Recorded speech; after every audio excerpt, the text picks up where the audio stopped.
Today we're talking about one of the new features that eBay has added and some of the dangers of using it.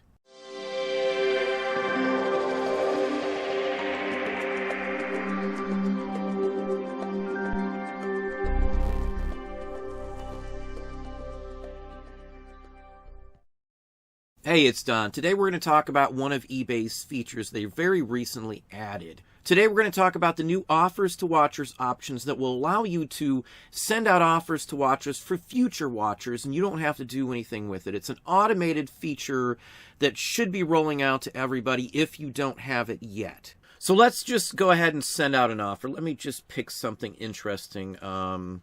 Let's hit this one here. We'll send an offer to this person, and let's talk about the option that they're giving us now. The new option here where it's automatically send offers.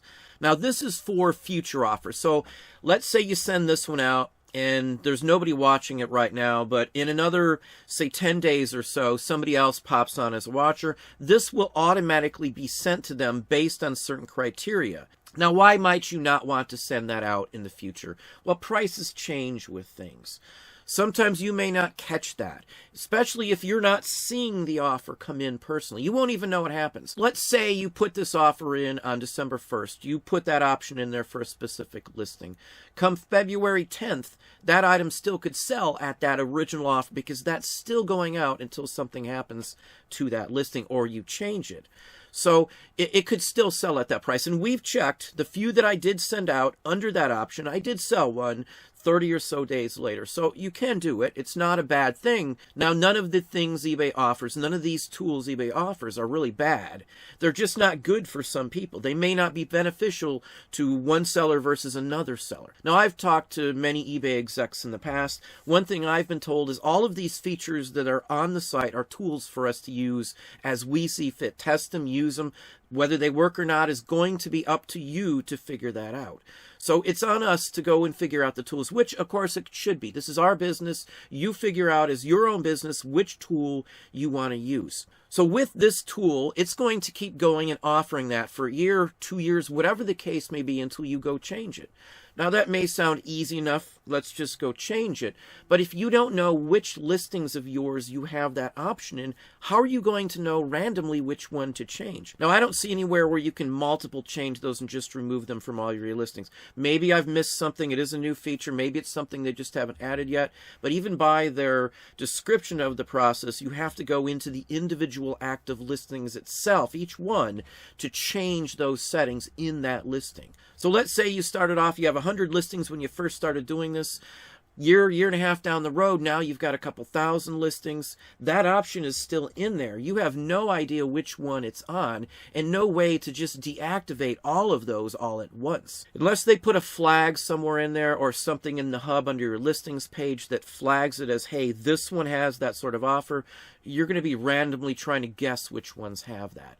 So I would be hesitant to use that option. Unless you know for sure you will never change that price, things won't fluctuate or anything along that line also. I would never ever do that otherwise because, again, that's the type of issue. Now, this goes along with how I run my business, my store. I don't usually discount items or mark them down. I haven't changed prices in probably a year on my older items. All I do is run a sale or I send offers to watchers at a very reasonable discount. If it's $100, they may get a $57.50, a $65 offer. Again, I've got that built into my price structure on the item to begin with, so I've got room to play with.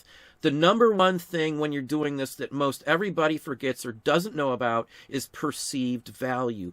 That's why 99 cents works as opposed to $1, or $9.99 works as opposed to $10, or why seeing a sale price, let's say there's something on sale, original price $100, looking at a sale that says $60, that's a considerable amount off. Whether it's worth it or not is not the point. It's a perceived value. This is marketing 101. This is business 101 for any advertiser on the planet. Perceived value is what matters. So if you lower your prices over time, the perceived value aspect is gone. It just looks like you're selling lower value items in my book. Now, one thing I see a lot of people don't get is that even if an item's been up for 3, 4, 5 years, it's new to somebody all the time. It's the first time this person saw your item or that person saw your item. It's just like a store. Until the right person comes into that store to look at a specific item, it may not sell. So it doesn't really matter how long that item's been in there. It matters if the right person walks into your store at a specific time and sees it. So whether it's your original list price of $100 or you've lowered it over a year or two down to $10, that person may have still spent that initial $100, but now he's got it for $10. I don't worry to rush everything marked down. Again, perceived value is the whole aspect of what I do in my business these days. So if all of your items have been lowered over time, it just shows you've got a bunch of lower value items. You're willing to let it go down. It also shows people that are following your items that you just get them cheaper if you wait long enough. And again, that works because it's new to somebody the first time they see it. That could be today, tomorrow, or 5 years from now. It's new to that person the first time they see it. It doesn't matter if it's old to you, it's new to them. It's just like buying used clothing. You may have had it for 2 years and then sold it on eBay. To that person who bought it, it is brand spanking new. They just got it, whether it's used or not. So with me doing a price that way, using this option, that same thing could be going out over and over again, and I may not know which listing it is. Sometimes the price of my items goes up over historical time frames. Sometimes an offer I may have sent out, say, 2 months ago, I wouldn't accept right now because the item is now hot. So I don't want to lock an option for that offer in there that I can't control or see or know which listing it's on because of these sorts of things. I like to see every offer that comes in so I can address it individually. Just like if I'm sending out offers to watchers, I send them all out individually. I hit every single one. Yesterday, I had around 260 offers to watchers that I sent out, and I did not send out every item. I do wait for so many weeks that they've been up with watchers before I will send those offers out, because I do tend to sell some at a higher price than some of my offers would have been. So waiting usually garners me a little more money that way. 10, 15, sometimes 20% more increase on those same exact items. You got to play the field. You got to know what works for you. So you run tests. You try this. You try that. You don't see any difference, comparable items to comparable items. You don't do it again. You do something else.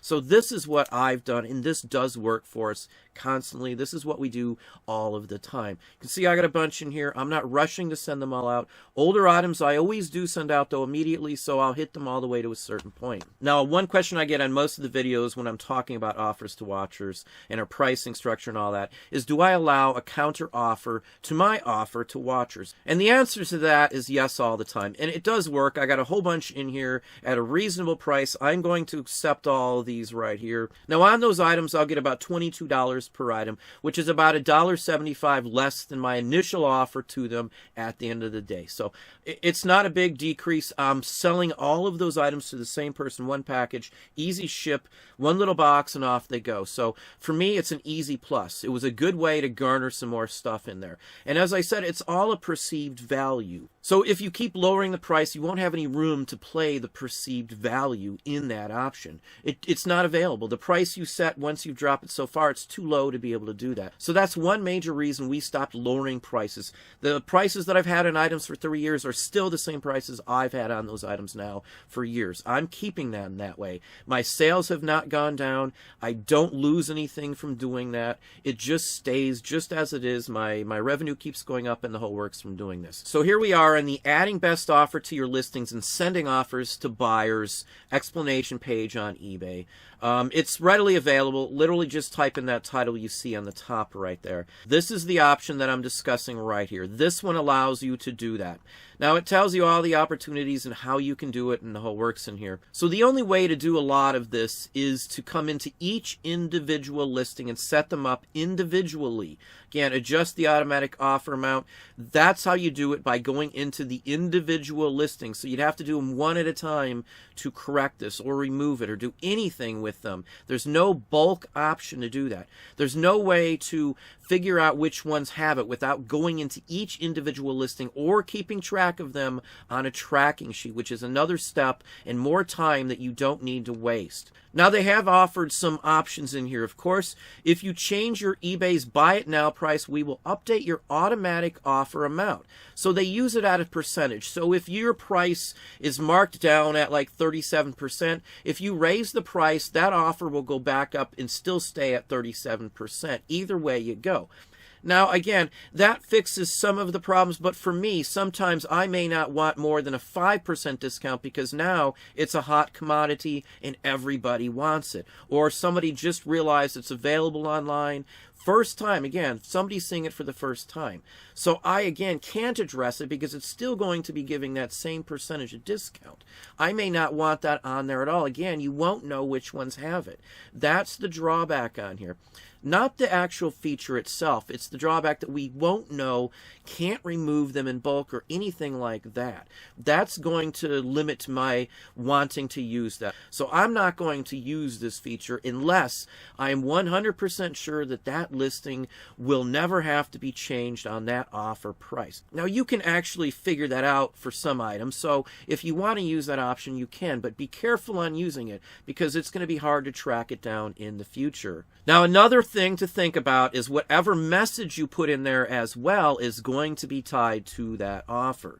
The messages continue. So if you've put a message in there and it's saying something specific or talking about how many other watchers are watching it, that information may have changed. So don't put anything in there that future-wise could affect or make someone wonder what's going on.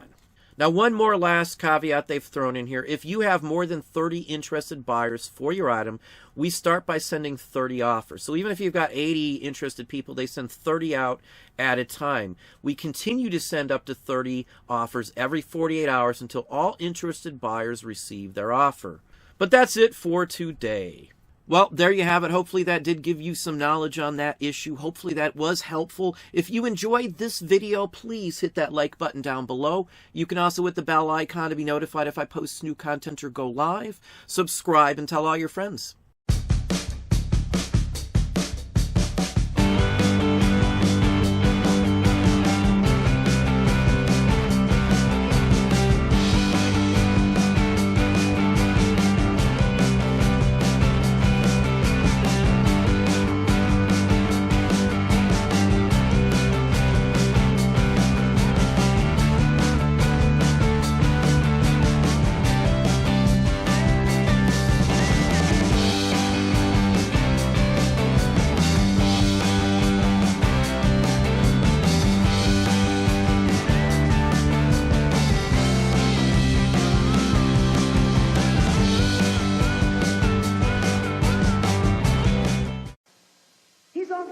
His name is Jack, you just can't keep him in the sack. Cause Lego makes him quite a whack. It's Jack the Lego maniac. Building at the speed of light. Lego keeps him up all night. He's a pint-sized dynamo, a Legoland construction pro. Jack, he's a Lego maniac. Jack, he's a Lego maniac. Lego Pirates and Castle sets, each sold separately from Lego Systems.